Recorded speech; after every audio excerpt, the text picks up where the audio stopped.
महाशिवरात्रि के दिन ही शिवलिंग की उत्पत्ति हुई थी। यही कारण है कि सदियों से इस पावन दिन पर महाशिवरात्रि मनाई जा रही है।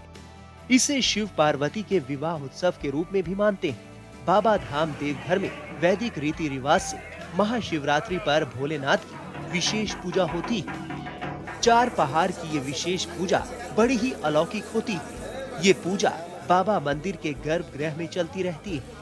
इस 4 पहर की पूजा में 16 उपचार, 16 प्रकार के भोग और पूजन सामग्री अर्पित की जाती है। चूँकि ये विशेष पूजा साल में मात्र एक बार शिवरात्रि पर ही की जाती है, इसलिए ये बड़ा ही भावपूर्ण और आत्म अनुभूति प्रदान करने वाला होता है। ऐसा माना जाता है कि जो भी मनुष्य इस दृश्य 4 प्रहार की पूजा में अनजाने में शिवलिंग पर जल अर्पण अथवा बिल्व पत्र भी अर्पण कर देता है, उसके जन्म जन्मांतर के पाप नष्ट हो जाते हैं और उन्हें अभीष्ट फल की प्राप्ति होती है और मनोवांछित फल के साथ साथ सुहाग की लंबी आयु भी होती है। चूंकि यहाँ जो है सो शिव के आविर्भाव का माने यहाँ आगमन का उत्सव के रूप में शिवरात्रि महोत्सव मनाया जाता है। आज से नहीं, हजारों वर्षों से आज पब्लिक आ रही है। इसके पहले जितने ऋषि महात्मा संत जोगी थे वो लोग इस शिवरात्रि में यहाँ आते हैं।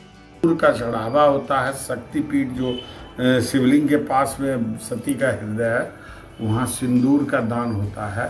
शिव के तरफ से पंडित जी चढ़ाते हैं सिंदूर का दान, और वो सिंदूर का दान जो है वही विवाह उत्सव हुआ।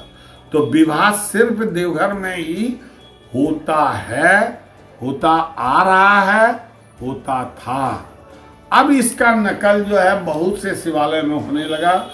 छोटा मोटा आसपास का जितना भी जो तीर्थ करता है, यावती करता है, और सिंदूरदान जहाँ भी सिर्फ देवघर में ही हो सकता है और कहीं नहीं हो सकता है। इसलिए यहाँ सती का पीठ है और सती का स्थान में ही शिव बैठे हैं।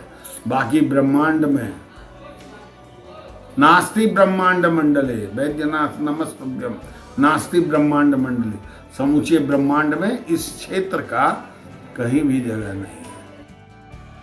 दुनिया के किसी भी शिवालय में शिव मंदिर के शीर्ष पर आपने त्रिशूल जरूर देखा होगा, लेकिन बैद्यनाथ की इस नगरी में बाबा मंदिर के शीर्ष पर त्रिशूल के बजाय पंचशूल विराजमान है।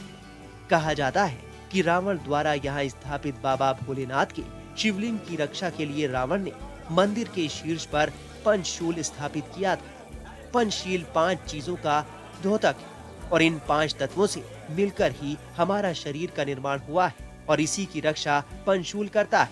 इसी 5 तत्व को दृष्टिगत दिखाने के लिए जो शक्ति यहाँ 5 तत्व का शक्ति इस ज्योतिर्लिंग में जो है वो समाहित है।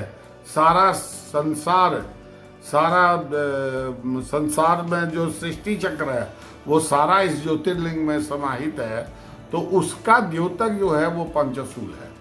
माने अगर आप शिवलिंग को नहीं भी देख सकते, आप नहीं स्पर्श कर सकते, लेकिन यदि आप पंचशूल को देख लेते हैं तो आपको इस ज्योतिर्लिंग के पूजा के बराबर आपको फल मिलने वाला है। नंबर 1। नंबर 2, ये पंचशूल सभी देवताओं को और सभी ऋषियों को बनाने माने इसका जो पद्धति है वो नहीं बताया गया था। टाइम्स नाउ नवभारत डिजिटल की रिपोर्ट। खबरों के पीछे की खबर को दिखाते हैं हम, आपकी आवाज को मुद्दा बनाते हैं। टाइम्स नाउ नवभारत को YouTube पर लाइव देखिए, चैनल को सब्सक्राइब जरूर कीजिए और हां, बेल आइकन दबाना मत भूलिएगा।